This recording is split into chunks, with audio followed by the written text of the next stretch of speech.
എല്ലാവർക്കും നമസ്കാരം. ഞാൻ പറയാൻ ഉദ്ദേശിക്കുന്ന എല്ലാ കാര്യങ്ങളും ഓൾമോസ്റ്റ് കവർ ചെയ്തു പോയി. ഇതിനകത്ത് ഒരു ഫോട്ടോ കാണിച്ചിരിക്കുന്നത് 2015 നവംബർ 17 SID മുജീബ് സാർ എവിടെയാണ്? മുജീബ് സാറിൻ്റെ ഫോട്ടോ ഉണ്ട് അതിനകത്ത്. അപ്പോൾ സ്റ്റേറ്റ് ഇനീഷ്യേറ്റീവ് ഫോർ ഡിസബിലിറ്റീസ് എന്ന് പറയുന്ന ഒരു വിഷൻ ഷെയറിങ് ഇതേപോലെ തൃശ്ശൂർ നടത്തിയിരുന്നു. അന്ന് നമ്മൾ ഓട്ടിസമായിട്ട് ബന്ധപ്പെട്ടുള്ള കാര്യങ്ങളെ കുറിച്ചിട്ട് അന്ന് ഓട്ടിസം പാരൻസിൻ്റെ ഒരു ഗ്രൂപ്പിൽ ഞങ്ങൾ ചർച്ച ചെയ്ത് കൊടുത്ത ഒരു പോയിൻ്റാണ്. നെക്സ്റ്റ്. അപ്പോൾ എനിക്കിത് പറയാനുള്ളത്, ഈ കൂടുതൽ സംസാരിക്കുന്നതിന് മുമ്പ് കഴിഞ്ഞ കുറച്ച് കാലങ്ങളായി, ഒരു 2-3 വർഷമായിട്ട് 20-ലേറെ പാരൻസ് ആത്മഹത്യ ചെയ്തിട്ടുണ്ട്. ഓട്ടിസമുള്ള കുട്ടികളുടെ അച്ഛന്മാരാണ്. ഓട്ടിസമുള്ള കുട്ടികളെ കൊന്നു കളഞ്ഞിട്ടുണ്ട്. അതിനുശേഷം അവർക്ക് ആത്മഹത്യ ചെയ്യേണ്ടി വന്നിട്ടുണ്ട്, അച്ഛന്മാരും അമ്മമാരും ഒക്കെ. അവർക്ക് വേണ്ടി ഞാൻ 1 മിനിറ്റ് പ്രാർത്ഥിക്കുകയാണ്. 1 സെക്കൻഡ്, മിനിറ്റില്ല. Next slide. ഈ കഴിഞ്ഞകാല തെറ്റുകൾ കണ്ടുപിടിക്കുക എന്ന് പറയുന്ന ഒരു പ്രശ്നമല്ല, അത് ഗവേഷണത്തിൻ്റെ ഭാഗമാണ്. ശരിയായ ഗവേഷണത്തിൽ നമ്മൾ തെറ്റുകൾ തിരിച്ചറിയുക എന്നുള്ളതാണ്. ആ തെറ്റുകൾ കണ്ടെത്തി അവർ കുറ്റം പറയുന്നു, തെറ്റ് പറയുന്നു എന്നുള്ള മാറ്റിയിട്ട് കഴിഞ്ഞകാല തെറ്റുകൾ, അജ്ഞത, ശാസ്ത്രീയ ചികിത്സ, അവഗണന, ചൂഷണം, എക്സ്ക്ലൂഷൻ, ഏബിലിസ്റ്റ് കാഴ്ചപ്പാടുകൾ, ഇവർ എന്നൊക്കെ പറയുന്ന അത് നിർത്തണം. ഗവൺമെൻറ് ഈ ഭാവി മെച്ചപ്പെടുത്തുക എന്ന് പറയുന്ന വാക്കുകൾ സ്ഥിരമായിട്ട് കേൾക്കുന്നതാണ്. അതിന് പകരം ഉത്തരവാദിത്തം ഏറ്റെടുക്കുന്നു എന്ന് പറയുന്ന നിലപാടിലേക്ക് മാറണം. നെക്സ്റ്റ്.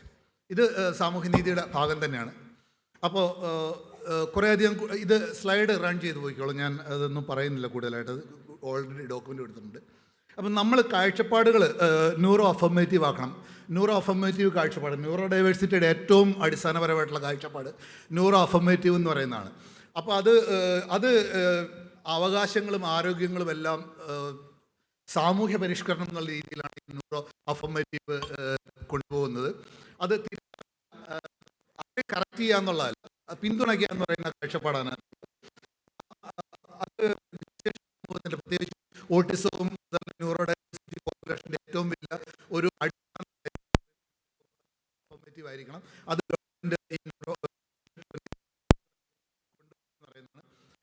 അതിനകത്ത് കപ്പാസിറ്റി ബിൽഡിങ്, നമ്മൾ എംപ്ലോയീസിന് ഇത് കൊടുക്കുക, പ്രൊഫഷണൽസിന് ഇത് കൊടുക്കുക എന്നുള്ള രീതിയിലൊക്കെ പോയിക്കോട്ടെ. അപ്പോൾ എനിക്ക് നെക്സ്റ്റ് സ്ലൈഡ്. ഈ ഇൻക്ലൂസീവ് എഡ്യൂക്കേഷൻ എന്ന് പറയുമ്പോൾ, ഈ ഇൻക്ലൂസീവ് എന്ന് പറയുന്ന വാക്ക് എല്ലാവരും ഇവിടെ പറഞ്ഞു കഴിഞ്ഞു. ഇൻക്ലൂസീവ് എന്ന് പറയുന്ന വാക്ക് കേൾക്കുമ്പോൾ തന്നെ ഇപ്പോൾ ഒരു വലിയ ഐറണിയാണ്, ഒരു വലിയ പരിഹാസവും ഒരു വൈരുദ്ധ്യാത്മകതയൊക്കെ അതിനകത്ത് വരുന്നുണ്ട്. കാരണം എന്താണെന്ന് വെച്ച് കഴിഞ്ഞാൽ, ഇപ്പോൾ സ്പെഷ്യൽ സ്കൂൾ നടത്തുന്ന ആളുകൾ പറയുന്നത് ഞങ്ങൾ നടത്തുന്ന ഇൻക്ലൂസീവ് സ്ഥാപനങ്ങളാണെന്നാണ്. ഇപ്പോൾ സ്പെഷ്യൽ അംഗൻവാടി മുതൽ സ്പെഷ്യൽ യൂണിവേഴ്സിറ്റി വരെയുള്ള കാര്യങ്ങൾ ഇവിടെ ചർച്ച ചെയ്യുമ്പോൾ അത് ഇൻക്ലൂഷൻ്റെ ഭാഗമാണ് എന്ന് പറയുന്നത് ശുദ്ധ അസംബന്ധമാണ്. അത് വൈരുദ്ധ്യാത്മകത തന്നെയാണ്. നമുക്ക് ഈ സമൂഹത്തിൽ ജീവിക്കാനുള്ള കഴിവ് എല്ലാവർക്കും ഉണ്ട്, വ്യത്യസ്തകളിൽ എല്ലാവർക്കും ഉണ്ട്. ആ കണ്ടീഷനിങ്ങിൻ്റെ ഭാഗമാകാൻ നിൽക്കുന്ന ആൾക്കാർ പുറന്തള്ളപ്പെടുന്നു എന്ന് പറയുന്നത് തെറ്റായൊരു കാര്യമാണ്. അപ്പോൾ എഡ്യൂക്കേഷൻ എന്ന് പറയുന്നത് കണ്ടീഷനിങ്ങിൻ്റെ ഭാഗമാണ്. ആ കണ്ടീഷനിങ്, നെക്സ്റ്റ് സ്ലൈഡ്. കണ്ടീഷനിങ് നടത്തുന്ന സാധാരണ വിദ്യാലയങ്ങളിൽ അതിനകത്ത് ചേർന്ന് എല്ലാവരും പഠിക്കട്ടെ. കണ്ടീഷനിങ്ങിന് ഭാഗമല്ലാത്ത ആൾക്കാർ സമൂഹത്തിലേക്ക്, മറ്റുള്ള കാര്യങ്ങളിലേക്ക് പോകട്ടെ. അപ്പോൾ ഈ ഇൻക്ലൂഷൻ എന്ന് പറയുന്നതെല്ലാം ഒരു ബിസിനസ് മോഡലായിട്ട് മാറുന്നുണ്ട്. അത് അവസാനിപ്പിക്കണമെന്ന് പറയുന്ന, കാരണം ഒരുപാട് സ്പെഷ്യലിസ്റ്റ് സ്കൂളുകളും സ്ഥാപനങ്ങളും എല്ലാം ഇത് ഒരു വലിയൊരു ബിസിനസ് മോഡലാക്കി വളർത്തി അവരുടേതായ സ്വകാര്യ സമ്പത്തും ട്രസ്റ്റിൻ്റെ ഫണ്ടും ഒക്കെ ആസ്തിയൊക്കെ വികസിപ്പിക്കുന്നുണ്ട്. അപ്പോൾ അതിന് ലൈസൻസിങ്, ഫണ്ടിങ്, സബ്സിഡി, മോണിറ്ററിങ്, ഈ 4 കാര്യങ്ങളാണ് ഞാൻ പറയുന്നത്. ഈ സ്പെഷ്യലിസ്റ്റ് സ്കൂളുകൾക്കും കെയർ ഹോമുകൾക്കും നിലവാരം നിയന്ത്രിക്കാനായിട്ടുള്ള ലൈസൻസിങ് വേണം. ന്യൂറോ ഡൈവർജൻ്റ് ആയിട്ട് ട്രസ്റ്റ് ഫണ്ട് മാഡം ഇപ്പോൾ പറഞ്ഞിരുന്നു. പിന്നെ എല്ലാ സ്ഥാപനങ്ങൾക്കും സർക്കാർ ഫണ്ട് കൊടുക്കണം. കാരണം എന്താണെന്ന് വെച്ച് കഴിഞ്ഞാൽ NGO ഇപ്പോൾ ഫണ്ട് വാങ്ങിക്കത്തില്ല. കാരണം അവർക്ക് സർക്കാരിൻ്റെ ഇൻവെഷൻ ഒന്നും ഉണ്ടാവില്ല, ഓഡിറ്റിംഗ് ഒന്നും ഉണ്ടാവില്ല. എല്ലാ ഭിന്നശേഷി സ്ഥാപനങ്ങൾക്കും സർക്കാർ കമ്പൽസറി ആയിട്ട് ഫണ്ട് കൊടുക്കണം. അവിടെ ഓഡിറ്റിംഗ് നടത്തണം, മോണിറ്ററിംഗ് കമ്മിറ്റികൾ ഉണ്ടാവണം, പിന്നെ ഡയറക്റ്റ് ബെനിഫിറ്റ്. ഇതാണ് ഞാൻ പറയുന്നത്. ഈ ഇൻക്ലൂഷൻ എന്ന് പറയുന്നത് മാർക്കറ്റിങ്ങിൻ്റെയും പ്രചരണത്തിൻ്റെയും കൂടിയിട്ടുള്ള ഒരു വാക്കായിട്ട് മാറുന്നു എന്ന് പറഞ്ഞുകൊണ്ട് ഞാൻ ഇതിനകത്ത് മാത്രമാണ് പറയുന്നത്, ബാക്കിയുള്ളതൊക്കെ നോക്കുന്നു. ഓക്കെ. അപ്പോൾ ഇവരൊക്കെ പറയുന്നത് ഞങ്ങളുടെ ലക്ഷ്യം ഒരു ഉൾക്കാഴ്ചയുള്ള സമൂഹം എന്നൊക്കെയാണ്. എന്നിട്ട് അവർ വേറെ എടുത്തുകൊണ്ട് പഠിപ്പിക്കും. ദെൻ ഇൻക്ലൂസീവ് തെറാപ്പി സെഷൻ എന്ന് പറയുന്നത് എല്ലാവർക്കും കൂടെ അല്ല, മറ്റുള്ളവർക്ക്, നമ്മൾ കുറച്ച് ആൾക്കാർക്ക് വേറെ അവിടെ കൂടുതൽ കാശ് വാങ്ങിക്കാം. 600 രൂപ ഞാൻ കൊടുത്തിട്ടുണ്ട്. പിന്നെ സോഷ്യൽ ഇൻ്റഗ്രേഷൻ എന്ന് പറയുന്നതിൻ്റെ ആവശ്യമില്ല, സമൂഹത്തിൽ തന്നെ ഉണ്ടായാൽ മതി. അപ്പോൾ ഞങ്ങൾ ഇൻക്ലൂസീവ് എഡ്യൂക്കേഷനെ പ്രോത്സാഹിപ്പിക്കുന്നു എന്ന് പറയുന്ന സ്പെഷ്യലിസ്റ്റ് സ്കൂളുകളെ നിങ്ങൾ കൃത്യമായിട്ടും ശ്രദ്ധിക്കണം. അവർ ബിസിനസ് മോഡലാണ് നടത്തുന്നത്. Okay, next. അപ്പോൾ ഈ പ്രായോഗിക പ്രവർത്തന രേഖ എന്ന് പറയുന്നത് ഈ ന്യൂറോജെനിസിഡ് എന്ന് പറയുന്ന ഒരു വാക്ക് ഞാനിപ്പോൾ ഉണ്ടാക്കിയതാണ്. കാര്യം എന്ന് വെച്ച് കഴിഞ്ഞാൽ ഈ 25 വയസ്സായ, ഇപ്പോൾ എൻ്റെ മകൻ ഉൾപ്പെടെയുള്ള 25 വയസ്സായ കുട്ടികൾക്ക് അവരിപ്പോൾ വീട്ടിലിരിക്കേണ്ട ഒരു അവസ്ഥയാണ്. ഈ സ്പെഷ്യൽ സ്കൂളിൽ നിന്നൊക്കെ പുറന്തള്ളി വന്ന് നിൽക്കുന്ന ആൾക്കാരാണ്. കുറച്ച് കഴിയുമ്പോഴത്തേക്കും ഞങ്ങളൊക്കെ ചിലപ്പോൾ ആത്മഹത്യ ചെയ്ത് പോകുമായിരിക്കും. കാരണം എന്താണെന്ന് വെച്ച് കഴിഞ്ഞാൽ അതിനുള്ള സപ്പോർട്ട് സിസ്റ്റം ഇപ്പം നിലവിലില്ല. ഉള്ളത് ഈ 25 വയസ്സ് വരെ 21 വയസ്സ് വരെ എങ്ങനെ ഇവർ ഉപയോഗിക്കാം എന്നുള്ളതാണ്. പിന്നെ കെയർ ഹോമുകളാണ്. ഭിന്നശേഷി കമ്മീഷണറുടെ താഴെ, മൂക്കിന് താഴെ നടന്ന ഒരു കെയർ ഹോമിൽ ഒരു മരണം സംഭവിച്ചു. ആരും അറിഞ്ഞില്ല. ജില്ലാ സാമൂഹ്യനീതി ഓഫീസർ അറിഞ്ഞില്ല, ഒരുപക്ഷെ ജയരാജ് സാറിന് അറിയായിരിക്കും. ആരും അറിഞ്ഞില്ല. ഞാനൊരു കേസ് കൊടുത്തിട്ട് അതിന് മൊഴി കൊടുത്തിട്ടിരിക്കുകയാണ്. കാരണം അത് മ്യൂസിയം പോലീസ് സ്റ്റേഷനിലാണ് FIR ഇട്ടിരിക്കുന്നത്. ഇതാരും അറിയുന്നില്ല. ഇതേപോലെ ഒരുപാട് സ്ഥലങ്ങളിൽ ഇതേപോലുള്ള സ്ഥാപനങ്ങളിൽ മരണവും കൊലപാതകവും നടക്കുന്നത്. എന്തിനാണ് വീട്ടിലിട്ട് കൊന്നാൽ പോരെ, ഈ സ്ഥാപനങ്ങൾ കൊണ്ടിട്ട് കൊല്ലുന്നത് എന്തിനാണ്? പിന്നെ ഇതിനകത്ത് ലീഗൽ ഗാർഡിയൻഷിപ്പിൻ്റെ ഒരു പ്രശ്നമുണ്ട്. ലീഗൽ ഗാർഡിയൻഷിപ്പ്, ഈ കെയർ ഹോമിലെ ആൾക്കാർ ലീഗൽ ഗാർഡിയൻഷിപ്പ് എടുക്കുകയും ആ പാരൻറ്റിൻ്റെ അവകാശപ്പെട്ട സ്വത്ത് കൈയടക്കുകയും ചെയ്യുന്ന ഒരവസ്ഥ വന്നിട്ടുണ്ട്. പല കേസുകളും ഞങ്ങൾ അറിഞ്ഞിട്ടുണ്ട്. അത് ഒരുപാട് സ്ഥാപനങ്ങൾ നടത്തുന്ന മതമേധാവികളായാലും വ്യക്തികളായാലും പലരും ഇതേ ലീഗൽ ഗാർഡിയൻഷിപ്പ് എടുത്തു വയ്ക്കുകയും നല്ല റിച്ച് ആയിട്ടുള്ള ആൾക്കാരെയൊക്കെ അവരെടുക്കുള്ളൂ. അങ്ങനെയൊക്കെയുള്ളൊരു പ്രശ്നമുണ്ട്. അത് നമ്മൾ കാണണം. പിന്നെ ഞാൻ ഇതിനകത്ത് ഒരു കാര്യം, മാസി ഓപ്പൺ ഓൺലൈൻ കോഴ്സസ് എന്ന് പറയുന്ന ഒരു സംഭവമാണ് ഞാൻ പറയുന്നത്. കാരണം ഈ MOOCC, ഉടമയൊക്കെ പോലെ തന്നെയുള്ള ഒരുപാട് സ്ഥാപനങ്ങൾ അതുപോലെയുള്ള കോഴ്സ് സംവിധാനങ്ങൾ നമുക്ക് കൊണ്ടുവന്നു കഴിഞ്ഞാൽ ഈ അമ്മമാർ, അപ്പം ഞാൻ ആദ്യം അച്ഛൻ്റെ ഒരു ഫോട്ടോ കൊടുത്തായിരുന്നു. എൻ്റെ മോനെ ഒരു അച്ഛൻ പിടിച്ചുകൊണ്ടിരിക്കുന്നത് അമ്മമാരുടെ ഒരു പ്രത്യേക ഉത്തരവാദിത്വം ആക്കി വെച്ചിരിക്കുക.